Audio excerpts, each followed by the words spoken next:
Bahwa bi'tibari manfaatihi, maka dia ilmu kalam ini dengan pertimbangan manfaatnya biwaktil intifa'i, pada waktu memberi manfaat, halalum, maka hukumnya halal.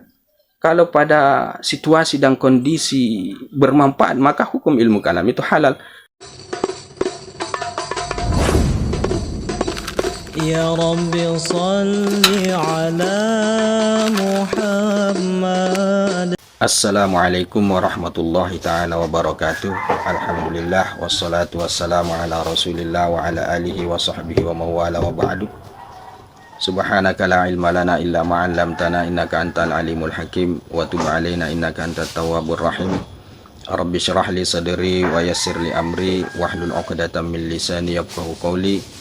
Rabbi yassir wa la tu'assir, Rabbi tammim bi khair. Baik ahbabana billah, Bapak Ibu sekalian dirahmati Allah Subhanahu wa taala.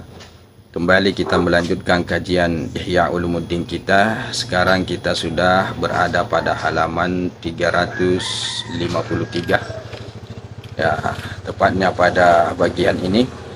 Langsung saja ila anqala al-musannif rahimahullahu taala wa nafa'ana bi ulumihi wa barakatihi fid dharain amin.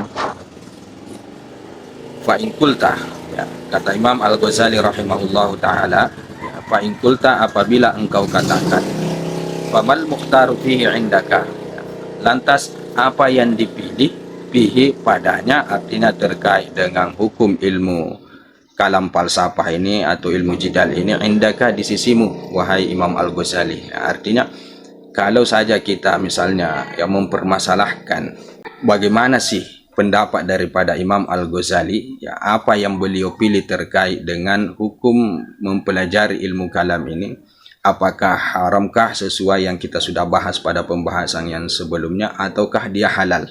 Nah, kata beliau, fa'lam, ketahuilah, annal haqqa fihi, bahwasanya al-haqqa fihi, kebenaran padanya, kebenaran terkait hukum halal haramnya ini ilmu kalam ini, anna itlaqal qawli bidammihi fi kulli halin au bihamdihi fi kulli halin khata'un, ya, bahwasanya memutlakkan pendapat bidammihi, akan tercelanya itu ilmu kalam, ya, mutlak ilmu kalam itu tercela, fi kulli halim, ya, pada setiap keadaan, artinya dalam situasi dan kondisi bagaimanapun, au bihamdihi, ataukah terpujinya, fi kulli halim, pada setiap saat, ya. Khat'un itu merupakan satu kesalahan. Bal la budda fihi min tafsilin, bahkan atau akan tetapi la budda fihi, tidak boleh tidak fihi padanya, artinya pada atau terkait dengan pendapat ilmu kalam ini, min tafsilin, berupa tafsil. Jadi masalahnya harus ditafsil, tidak serta-merta kita mengatakan bahwa dia tercela dan tidak serta-merta juga kita mengatakan bahwa dia terpuji. Jadi masalahnya harus diperinci, kata beliau, ya, harus ditafsil lebih jauh. Nah, beliau di sini akan menjelaskan, fa'lam, ketahuilah, kata beliau, awalan, ya, mula-mula atau pertama kali yang harus Anda ketahui adalah anna syai'a qad yahrumu li dzatihi, bahwasanya sesuatu itu qad yahrumu, terkadang ia haram, li dzatihi, bagi zatnya, ya, diri sesuatu itu sendiri yang haram. Kal khamri, seperti misalnya khamar, ya, khamar itu ya zatnya khamar itu, diri khamar itu yang haram. Wal maitati, dan bangkai misalnya, ya, bangkai itu, ya, itu zatnya, itulah yang haram. Wa ani biqaulihi, dan yang kami maksud biqauli, dengan perkataan kami, li zatihi, bagi zatnya, ya, ini tadi beliau katakan yahrumu li zati, haram bagi zatnya, maksudnya apa? Anna illata tahrimihi wasfun fi dzati, bahwasanya alasan pengharamannya itu adalah wasfun, adalah adanya sifat, karena sifat fi dzatihi, pada zat sesuatu itu, karena adanya sifat pada khamar tersebut dan pada mayitah atau bangkai tersebut. Nah, apa dia sifat itu? Wahwa al-iskaru, yaitu memabukkan, ini untuk khamar. Wal mautu, dan mati, ini untuk bangkai. Jadi al-iskar itu merupakan illat kenapa khamar itu kemudian diharamkan. Al-mautu, mati itu, mati bighairi syar'i ini maksudnya, ya, itu adalah illat kenapa kemudian bangkai itu diharamkan. Nah, wahada, dan ini kata beliau, idza su'ilna anhu, apabila kita atau kami ditanyakan anhu, terkait dengan itu, terkait dengan khamar atau bangkai itu, maka atlaqnal qawla bi annahu haramun, kita mutlakkan al-qawla, pendapat itu atau perkataan itu, hukum itu, bi annahu, bahwasanya dia adalah haram. terkait dengan khamar dan maitah, apabila kita ditanya terkait dengan hukumnya, maka untuk yang seperti ini kita mutlakkan hukumnya bahwa haram. Nah, wala yultafatu ila ibahatil maitati indal ittirari. Nah, dan tidak perlu dilirik ila ibahati kepada bolehnya, ya, hukum bolehnya al-maitati, bangkai itu, memakan bangkai misalnya, indal ittirari, ketika terjadi mudarat pada diri seseorang. Wa ibahati tajarru'il khamri idza gussal insanu biluqmatin walam yajid ma yusiguha siwal khamri. Dan bolehnya, ya, meneguk khamar idza gussal insanu, apabila, ya, kesedak, ya, seseorang itu bilukmatin, karena satu suapan, artinya orang itu ada suapan makanan yang nyangkut di lehernya, ya, walam yajid, dan dia tidak menemukan mayusiguha siwal khamri, apa yang bisa menghilangkan, ya, lukmah atau makanan yang nyangkut di lehernya itu, siwa al khamri, kecuali itu adalah khamar. Jadi kata beliau, nah, memang sih ada pendapat mengatakan bahwa maitah itu diperbolehkan dimakan ketika mudarat, ya, misalnya ketika tidak ada lagi makanan kecuali yang ada adalah bangkai, dan kalau dia tidak makan dia akan mati. Ini indal ittiror, maka ibahah, boleh untuk memakan bangkai tersebut. Begitu juga khamar, ketika orang itu kesedak misalnya makanan, maka dia boleh meminum khamar, ya, untuk menurunkan makanan yang nyangkut di lehernya itu, karena kalau dia tidak lakukan itu maka dia akan kehabisan napas atau sulit bernapas sehingga membuat dia mati misalnya. Nah, ini untuk hukum yang ini kita tidak perlu perhatikan karena ini adalah lain ceritanya. Intinya adalah khamar dan maitah itu haram zatnya. Nah, adapun bolehnya kemudian dikonsumsi karena ada mudarat misalnya, itu lain cerita, ya, itu lain cerita. Itu yang beliau masuk di sini, wala yultafatu, itu tidak perlu ditoleh, yang seperti itu tidak perlu dilirik karena itu lain cerita. Yang jelasnya hukum khamar dan maitah itu haram secara mutlak. Nah, itu kata beliau. Nah, wa ila ma yahrumu li ghairihi, dan yang kedua, sesuatu itu diharamkan karena ghairihi, yang selainnya. Yang pertama tadi diharamkan karena zatnya, kemudian yang kedua dia diharamkan karena yang selainnya, selain daripada zatnya. Nah, contoh di sini kal bai'i ala bai'i akhikal muslimi fi waqtil khiyari, seperti misalnya membeli, ya, menjual, jual beli ala bai'i akhika, ke atas jual beli saudaramu yang muslim itu pada waktu khiyar. Nah, jadi ini maksudnya adalah sudah ada transaksi yang terjadi terhadap barang tersebut, tapi kemudian belum sempurna. Tiba-tiba kita juga mau bertransaksi pada barang tersebut, yang mana barang tersebut itu sudah terjadi transaksi cuma belum deal. Nah, ini merupakan al-bai'u alal bai'i, ya, transaksi di atas transaksi. Nah, itu tidak diperbolehkan di dalam agama. Nah, pada dasarnya jual beli itu tidak diharamkan pada dasarnya. Cuma dia diharamkan karena ada unsur lain. Unsur apa? Unsur karena barang tersebut sudah ada yang mentransaksikannya. Nah, kurang lebih seperti itu. Nah, itu yang pertama, wal bai'i waqtan nida, dan juga jual beli waktu azan, misalnya azan Jumat. Nah, ini juga dilarang. Apalagi waka'aklitin, seperti memakan tanah misalnya. Nah, ini juga diharamkan, ya, padahal tanah itu tidak haram. Nah, fa innahu yahrumu lima fihi minal iddar, karena sesungguhnya tanah itu haram karena apa yang ada padanya berupa memudaratkan itu, ya, karena ada unsur lain. Unsur lain ini adalah memudaratkan itu, tapi tanah itu sendiri hukumnya halal. Nah, wahada, dan ini kata beliau, yang kasimu itu terbagi ila ma yadurru qaliluhu wa kasiruhu, kepada apa yang memudaratkan sedikitnya, wa kasiruhu, dan juga banyaknya. Nah, fayutlaqul qawlu alaihi bi annahu haramun, maka dimutlakkan pendapat itu atau hukum itu ke atasnya bi annahu, bahwasanya dia haram hukumnya. Yang memudaratkan sedikit dan banyaknya itu secara mutlak hukumnya haram. Nah, kasumi, seperti misalnya racun, alladzi yaqtulu qaliluhu wa kasiruhu, yang dapat membunuh sedikit dan banyaknya. Apapun jenis racun itu, yang jelasnya sedikit dan banyaknya dia dapat membunuh, maka hukumnya mutlak adalah haram. Wa ila ma yadurru indal kasrati, dan kepada apa yang memudaratkan indal kasrati ketika dia banyak. Ketika dia banyak dia memudaratkan, tapi kalau sedikit tidak memudaratkan. Nah, fayutlaqul qawlu alaihi bil ibahati, maka dimutlakkanlah pendapat itu alaihi ke atasnya bil ibahati akan kebolehannya. Dalam hal ini ketika dia sedikit, ya, tetapi kalau banyak ya muncul lagi sifat yang kemudian membuat hukumnya berubah, ya. Artinya apa? Sifat itu adalah sifat memudaratkan, ya. Ketika dia banyak maka hukumnya haram. Nah, di sini dicontohkan kal asli seperti misalnya madu. Fa inna kasirahu, karena sesungguhnya banyaknya madu itu yadurru bil mahrur, itu justru memudaratkan bil mahrur kepada orang yang demam, ya, al mahrur, yang panas badannya. Nah, madu itu berbahaya untuk orang-orang yang seperti ini banyaknya. Tapi kalau sedikit tidak jadi masalah. Wa ka'aklitini, dan seperti misalnya memakan tanah. Ya, memakan tanah ya kalau sedikit mungkin ya tidak terlalu bermasalah, tidak memudaratkan, tapi kalau banyak juga bermasalah atau memudaratkan.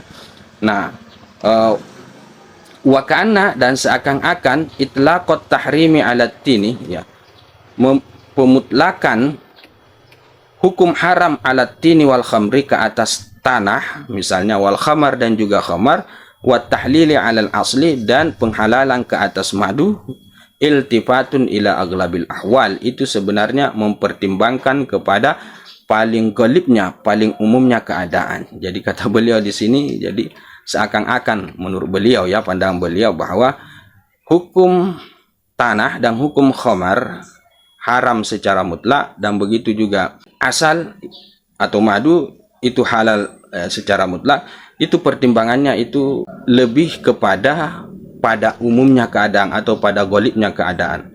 Artinya ya rata-rata itu maksudnya golib, kebanyakan ya tanah itu kalau dimakan oleh orang memudaratkan.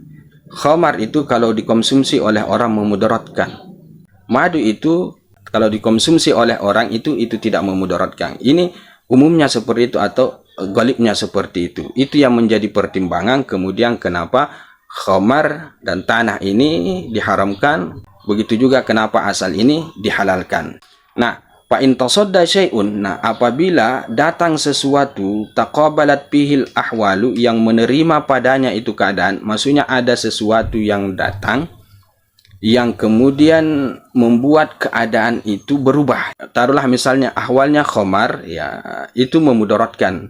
Tetapi kalau ada sesuatu yang kemudian tiba-tiba ahwalnya ini berubah dari yang memudaratkan kepada yang tiba-tiba tidak memudaratkan, misalnya contohnya seperti itu, maka fal aula, yang paling utama, wal ab'adu, dan yang paling jauh, anil iltibasi, daripada kerancuan, daripada kesamaran, ayu fassala, maka dia harus ditafsil atau dia harus diperinci. Jadi kalau misalnya khamar lah taruh seperti itu, tiba-tiba ada sesuatu yang menuntut kemudian keadaan khamar itu yang sebelumnya memudaratkan itu karena iskar misalnya, tiba-tiba tidak seperti itu, maka bagaimana hukumnya? Maka hukumnya itu jangan serta-merta juga kita mengatakan bahwa halal sama sekali, tidak boleh. Tetapi yang lebih utama kata beliau dan yang lebih jauh daripada kerancuan, ya, untuk lebih berhati-hatinya, maka masalah yang seperti itu harus ditafsil, harus diperinci, dan ini dibahas di dalam kitab-kitab usul atau kitab-kitab fikih biasanya. Ya, bentuk tafsilnya misalnya ya tidak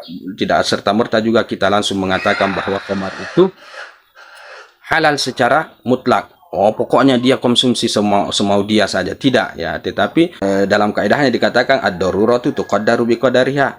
Darurat itu ditakar sesuai dengan kadarnya, sesuai dengan takarnya. Misalnya orangnya itu kesedang, ya, ada makanan yang nyangkut di lehernya dan dia tidak bisa menurunkan makanan itu kecuali dengan khamar karena tidak ada lagi minuman-minuman yang lain, misalnya tidak ada air dan seterusnya. Maka pada saat itu hukum khamar yang sebelumnya itu haram tiba-tiba kemudian menjadi mubah, menjadi halal pada saat itu.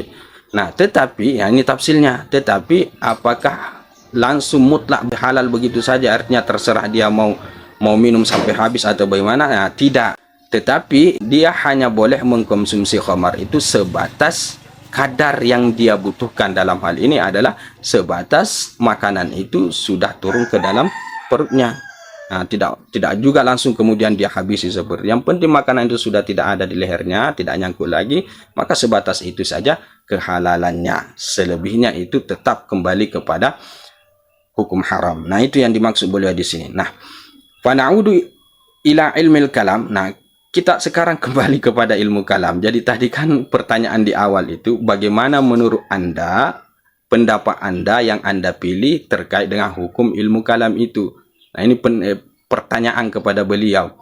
Nah, apakah dia haram ataukah dia halal? Nah, beliau sebelum menjawab itu dia panjang mukadimahnya tadi, dia mengatakan di sini bahwa yang perlu kita ketahui bahwa sesuatu itu yaitu ada yang haram karena zatnya, ada yang haram bukan karena zatnya atau ligoirihi, ya, kurang lebih seperti itu dia bahas panjang lebar. Nah, kemudian beliau di sini akan kembali kepada inti permasalahan atau pertanyaan tadi. Nah, pana'udu ila ilmil kalam, kita kembali kepada ilmu kalam. Wa naqulu, dan kami katakan, kata beliau di sini, inna fihi manfaatan, sesungguhnya padanya itu ada manfaatnya, wa fihi madarratan, dan padanya itu ada juga mudaratnya. Jadi kata beliau, ya ilmu kalam itu ya ada manfaatnya, ada juga mudaratnya. Bahwa bi'tibari manfaatihi, maka dia ilmu kalam ini dengan pertimbangan manfaatnya, bi waqtil intifa'i, pada waktu memberi manfaat, halalum, maka hukumnya halal. Kalau pada situasi dan kondisi bermanfaat, maka hukum ilmu kalam itu halal. Au mandubun ilahi, ataukah sunnah, au wajibun, atau bahkan sampai kepada tahap wajib. Kama yaktadihil halu, sebagaimana tuntutan keadaan itu. Nah, kalau keadaannya menuntut halal, halal. Kalau keadaannya menuntut mandub, mandub. Kalau keadaannya menuntut wajib, ya wajib. Nah, nanti akan beliau terangkan. Wa huwa bi'tibari madarratihi fi waqtil istidrari wa mahallihi haramun. Dan dia berdasarkan pertimbangan madarrahnya fi waqtil istidrari, pada waktu memudaratkannya, wa mahallihi, dan pada tempat memudaratkannya, haramun, maka dia haram.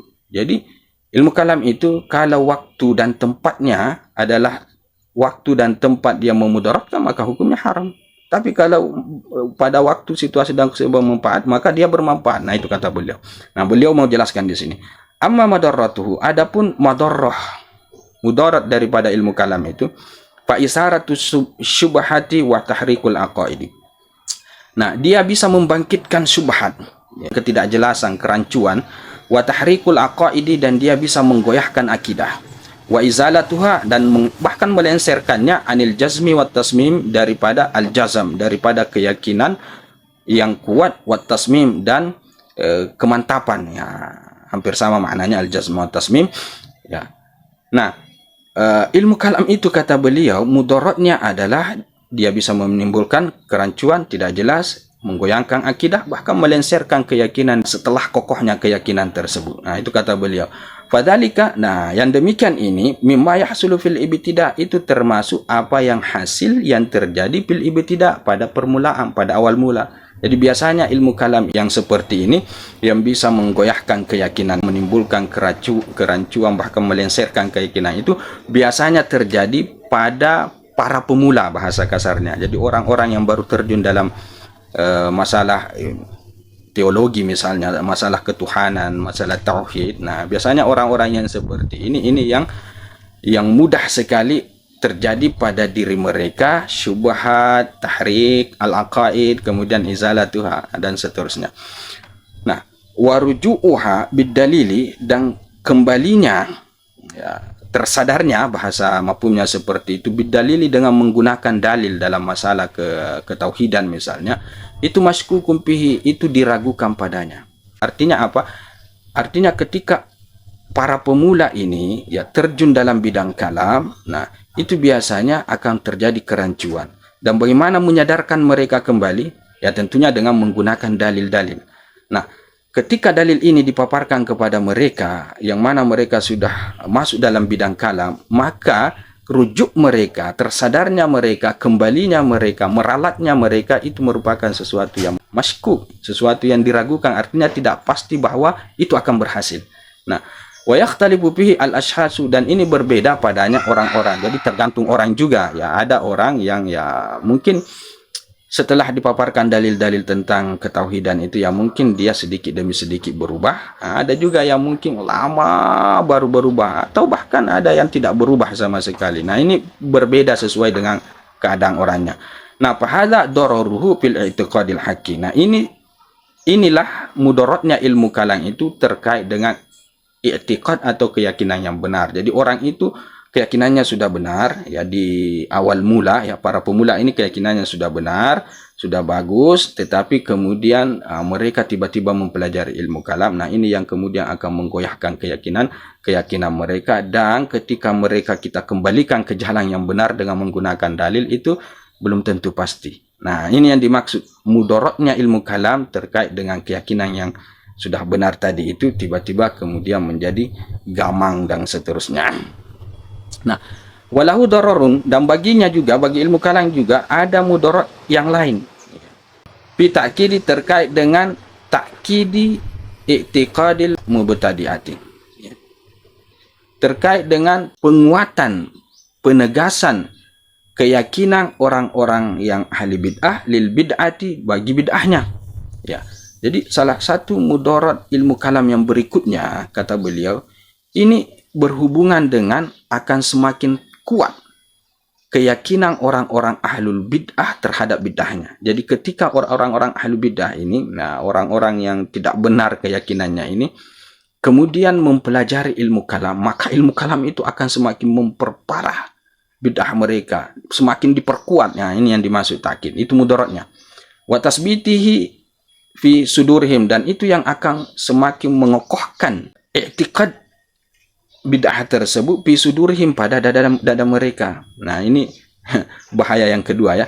Bihaisu, ya, sekiranya kata beliau tamba'isu dawaihim, ya, akan muncul dawaihim, ya, semangat mereka, wa yastaddu, dan akan mengeras hirsuhum, kerakusan mereka, atau bahasa kita antusias mereka, alal israri alaihi, ke atas al israr, ngotot alaihi, ke atasnya, ke atas i'tiqad yang salah ini, i'tiqad bid'ah ini.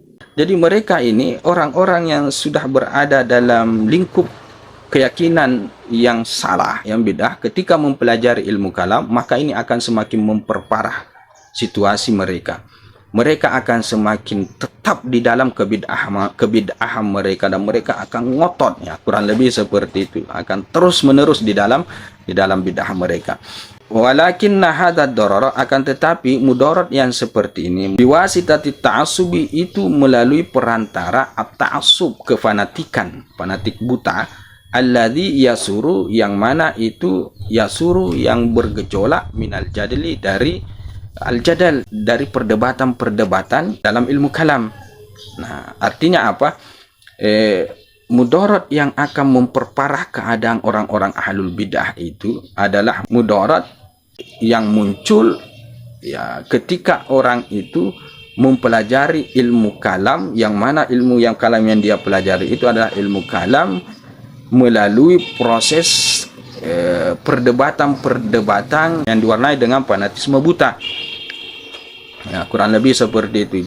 Nah, walidzalika, oleh karena itu kata Imam Al-Ghazali, tarol al-mubtadi al-amiyah, engkau melihat, ya, orang-orang ahli bid'ah yang awam, ya, orang awam, ya, yumkinu ayyazula i'tiqaduhu, itu memungkinkan, nah, ayyazula, untuk hilang, i'tiqaduhu, keyakinan salah mereka, bilutfi, dengan penuh dengan kelembutan, bi asra'i zamanin, pada zaman yang paling ringkas. Nah, kata beliau, oleh karena itu orang awam yang akidahnya salah ini, ya, itu gampang, ya, akidah yang salah ini kita hilangkan dari dia dengan cara apa? Kita berlemah lembut kepada dia, ya.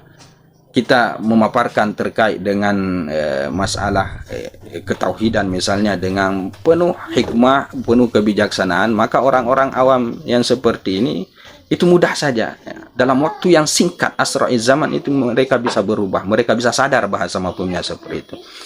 Illa, melainkan idza kana nas'uhu, apabila adanya nas'uhu, ya, tumbuh kembangnya, ya, orang tersebut, hidupnya orang awam tersebut itu fi baladin, itu di tengah-tengah negeri, yazharu fihi al-jadlu wa ta'assubu, yang tampak pada negeri tersebut al-jadlu, perdebatan, wa ta'assubu, dan kefanatikan. Kalau orang awam biasa itu mudah untuk disadarkan, bahasa mafhumnya seperti itu. Tapi kalau orang awam yang hidup dalam lingkungan yang sudah digerogoti oleh fanatisme yang luar biasa, fanatik buta yang luar biasa, diwarnai dengan pertengkaran, perdebatan dan seterusnya. Maka orang awam yang seperti ini itu susah sekali untuk disadarkan, bahasa kasarnya seperti itu. Nah, fa innahu, karena sesungguhnya ia lawi jatama alaihil awwaluna wal akhiruna, andai berkumpul ke atas dia ya orang terdahulu dan orang terbelakang, artinya orang-orang berkumpul semua untuk menyadarkan orang awam yang jenis ini, maka lam yaqdiru, mereka tidak akan mampu ala naz'il bid'ati min sadrihi, untuk mencabut bid'ah dari dalam hati mereka, dari dalam dada mereka. Nah, itu kata Imam Al-Ghazali rahimahullah ta'ala. Balil hawa wa ta'assubu, bahkan hawa nafsu, kepanatikan, wa bughdul khusumihil mujadilina, dan benci kepada lawan debat mereka, wa firqatil mukhalifina, dan firqah atau kelompok yang menyalahi, yang berbeda dengan mereka, itu yastaula, itu yang menguasai ala qalbihi, ke atas hatinya ya.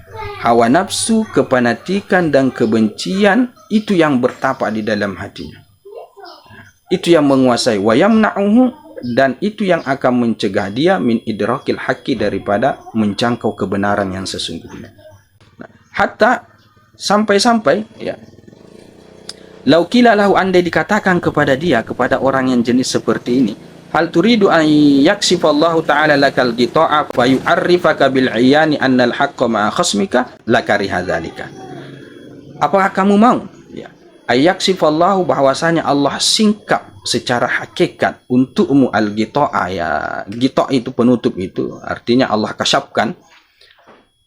Fa yu'arrifa, kemudian Allah perkenalkan kepada engkau yang sesungguhnya, bil 'iyani, dengan engkau lihat secara langsung, annal haqqa, bahwasanya kebenaran itu ma'a khasmika, itu berada pada lawanmu, lawan debatmu, lakariha dzalika, niscaya dia tetap akan tidak suka itu. Nah, sampai ke tahap itu fanatiknya.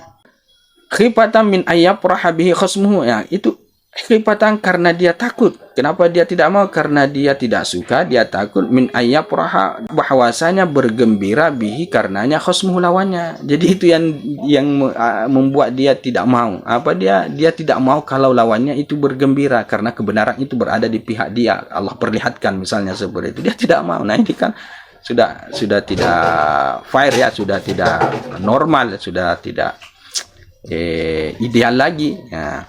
Wa hadza huwa ad-da'u. Nah, ini merupakan ad-da'ul udal, ini merupakan penyakit yang akut ya, penyakit yang parah, yang sangat kritis ya, bahasa kasarnya seperti itu. Alladzi istatara fil biladi, yang sudah merebak fil biladi, pada negeri-negeri, wal ibadi, dan orang-orang ya, kurang lebih seperti itu. Jadi Imam Al-Ghazali juga mengakui bahwa ya ini sudah sampai kepada tahap penyakit yang akut, yang mana ini sudah merebak ya, di mana saja negeri dan siapapun orang. Nah, bahasa kasarnya seperti itu. Wa huwa nau'u fasadin, ini termasuk bagian daripada kerusakan, asarahu, yang ditimbulkan, bahasa maupunnya seperti itu ya, al mujadiluna, oleh orang-orang yang berdebat dalam ilmu kalam, bitta'assub, dengan penuh kepanatikan. Nah, ini bahaya daripada fanatisme buta ya, kurang lebih seperti itu. Nah, wahada dororuhu. Nah, inilah mudorotnya ilmu kalam. Jadi kata beliau ya, sisi mudorot daripada ilmu kalam ini ya, ini dia ada dua tadi yang beliau sebutkan secara ringkas, bahwa yang pertama dia bisa memudorotkan akidah para pemula ya, yang dulunya benar tiba-tiba kemudian rancu. Kemudian yang kedua, mudorotnya dia bisa memperparah akidahnya orang-orang ahlul bid'ah, atau orang-orang yang melenceng dari yang sesungguhnya. Nah, itu kata beliau dengan penjelasan yang cukup luar biasa tadi oleh beliau. Nah, saya rasa seperti itu dulu. Kemudian kita akan bahas manfaatnya lagi ya pada pertemuan yang berikutnya, yaitu manfaat ilmu kalam itu seperti apa menurut beliau, itu pada pertemuan yang berikutnya. Sampai di situ saja dulu. Hadza billahi taufik. Kita tutup dengan kafaratul majlis. Subhanakallahumma bihamdika asyhadu an la ilaha illa anta astaghfiruka wa atubu ilaik. Assalamualaikum warahmatullahi taala wabarakatuh. يا رب صل عليه وسلم